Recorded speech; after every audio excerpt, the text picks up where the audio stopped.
ನಮಸ್ಕಾರ, welcome back to my YouTube channel. ಇವತ್ತು ಸೋರೆಕಾಯಿಂದ ಗ್ರೀನ್ ಗ್ರೇವಿ ಮಾಡೋದನ್ನು ತೋರಿಸ್ತಾ ಇದ್ದೀನಿ. ಸೋರೆಕಾಯಿನ ಪೂರ್ತಿ ಉಪಯೋಗಿಸ್ಕೊಳ್ತಾ ಇದ್ದೀವಿ. ಸಿಪ್ಪೆನೂ ಸೇರಿಸಿ ನಾವು ಈ ಅಡುಗೆಗೆ ಬಳಸ್ಕೊಳ್ಳೋದ್ರಿಂದ ಸೋರೆಕಾಯಿನ ಮೊದಲು ಉಪ್ಪು ನೀರಲ್ಲಿ ಚೆನ್ನಾಗಿ ತೊಳ್ಕೊಳ್ಬೇಕಾಗತ್ತೆ. ಹಾಗೆ ಅದ್ರ ಮೇಲಿಂದ ಸಿಪ್ಪೆನೆಲ್ಲ ತೆಗೆದುಕೊಂಡು ನಾವು ಇದನ್ನು ಸಪ್ರೇಟ್ ಎತ್ತಿಟ್ಕೊಳ್ತಾ ಇದ್ದೀನಿ. ಮತ್ತು ಇದನ್ನು ಪಲ್ಯಕ್ಕೆ ಯಾವ ಸೈಜ್ ಬೇಕೋ ಆ ಸೈಜ್ ನಾವು ಕಟ್ ಮಾಡಿಕೊಂಡು ಸೋರೆಕಾಯಿನ ಬೇಯಿಸ್ಕೊಳ್ಳೋಣ. ಸೋರೆಕಾಯಿಂದ ಕೋಫ್ತಾ ಮಾಡ್ಬೋದು, ಆ್ಯಂಡ್ ದೋಸೆ ಮಾಡ್ಬೋದು, ರೊಟ್ಟಿ ಮಾಡ್ಬೋದು, ಮಸಾಲೆ ರೊಟ್ಟಿ ಮಾಡ್ಕೊಳ್ಳೋದಕ್ಕೂ ಕೂಡ ಉಪಯೋಗಿಸ್ಕೊಳ್ಬಹುದು. ಸೋರೆಕಾಯಿ ಸಾಂಬಾರು ಕೂಡ ಮಾಡ್ಬೋದು. ಈ ಗ್ರೇವಿಗೆ ಮೊದಲು ಕಡಲೆಬೇಳೆನ ಒಂದು 3 ಗಂಟೆ ನೆನೆಸಿಟ್ಕೊಂಡಿದ್ದೆ. ಹಾಗೆ ಕಡಲೆಬೇಳೆ ಮತ್ತು ಸೋರೆಕಾಯಿ, ಹೆಚ್ಚಿದ ಸೋರೆಕಾಯಿನ ಒಂದು ವಿಷಲ್ ಅಥವಾ 2 ವಿಷಲ್ ಬೇಯಿಸ್ಕೊಂಡ್ರೆ ಸಾಕು. 1 ವಿಷಲ್ ಹಾಕ್ಸಿದ್ರೆ ಸಾಕು, ಇಲ್ಲಾಂದರೆ ಸೋರೆಕಾಯಿ ತುಂಬ ಬೆಂದು ಹೋಗಿಬಿಡತ್ತೆ. ಕಡಲೆಬೇಳೆ ಕೂಡ ನೆನೆಸಿರೋದ್ರಿಂದ ಬೇಯುತ್ತೆ ಬೇಗ. So 1 whistle ಹಾಕಿಸ್ಕೊಂಡೆ. ರುಬ್ಬೋದಕ್ಕೆ ಸಿಪ್ಪೆ ತೆಗೆದು ಹುರಿದಿಟ್ಕೊಂಡಿರೋಂಥ ಕಡಲೆ ಬೀಜನ ಸಿಪ್ಪೆ ತೆಗೆದು ಒಂದು ಅರ್ಧ ಬಟ್ಲು ಹಾಕ್ಕೊಳ್ತಾ ಇದ್ದೀನಿ. ಹಸಿಮೆಣಸು, ಒಂದು 4-5 ಬೆಳ್ಳುಳ್ಳಿ, ಹಾಗೆ ಸಿಪ್ಪೆ ತೆಗೆದಿಟ್ಕೊಂಡಿದ್ವಲ್ಲ ಸೋರೆಕಾಯಿ ಅದು, ಮತ್ತು ಕೊತ್ತಂಬರಿ ಸೊಪ್ಪು, ಇಷ್ಟನ್ನು ನುಣ್ಣಗೆ ರುಬ್ಕೊಳ್ಬೇಕು. ತೆಂಗಿನಕಾಯಿ ನಾನಿಲ್ಲಿ ಉಪಯೋಗಿಸ್ತಾ ಇಲ್ಲ, ಕಡಲೆ ಬೀಜ ಹಾಕ್ಕೊಳ್ತಾ ಇದ್ದೀನಿ.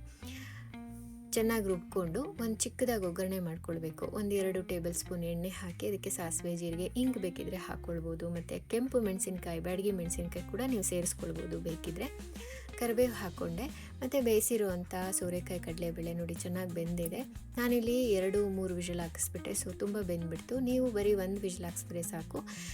ಒಗ್ಗರಣೆ ಮಾಡಿದ್ದ ಮಿಶ್ರಣಕ್ಕೆ ಸೇರಿಸ್ಕೊಂಡು ನಂತರ ರುಬ್ಬಿದ ಮಸಾಲೆಯನ್ನು ಕೂಡ ಅದಕ್ಕೆ ಸೇರಿಸ್ಕೊಳ್ಬಹುದು. ಎಷ್ಟು ನೀರು ಬೇಕೋ ಅಷ್ಟು ನಾವು ಹಾಕ್ಕೊಂಡ್ರೆ ಸಾಕು. ಇದನ್ನು ಕೆಲವರು ಅನ್ನಕ್ಕೆ ಮಾಡ್ಕೊಳ್ಳೋದಾದರೆ ಸ್ವಲ್ಪ ಜಾಸ್ತಿ ನೀರು ಹಾಕ್ಕೊಳ್ಳಿ, ಅಥವಾ ದೋಸೆ, ಚಪಾತಿ, ರೊಟ್ಟಿಗೆ ಮಾಡ್ಕೊಳ್ಳೋದಾದರೆ ಕಮ್ಮಿ ನೀರು ಹಾಕ್ಕೊಳ್ಳಿ. ನಾನಿಲ್ಲಿ ಇವತ್ತು ರೊಟ್ಟಿಗೆ ಮಾಡ್ತಾಯಿದ್ದೀನಿ.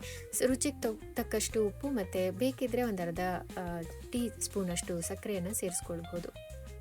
ಸೊ ಇದು ಒಂದು 10 ನಿಮಿಷ ಚೆನ್ನಾಗಿ ಕುದ್ರೆ ಸೋರೆಕಾಯಿ ಗ್ರೀನ್ ಗ್ರೇವಿ ರೆಡಿ ಆಗುತ್ತೆ. ಇದೊಂಥರ ಡಿಫ್ರೆಂಟ್ ಕಾಂಬಿನೇಷನ್. ತುಂಬ ತಿಕ್ಕಾಗೂ ಬರೋದಿಲ್ಲ ಗ್ರೇವಿ, ಆ್ಯಂಡ್ ತುಂಬ ತೆಳುವಾಗೂ ಆಗೋದಿಲ್ಲ. ಸೊ ಟ್ರೈ ಮಾಡಿ ನೋಡಿ. ಚಪಾತಿಗೆ, ರೊಟ್ಟಿಗೆ ಇದೊಂಥರ ಒಳ್ಳೆ ಕಾಂಬಿನೇಷನ್.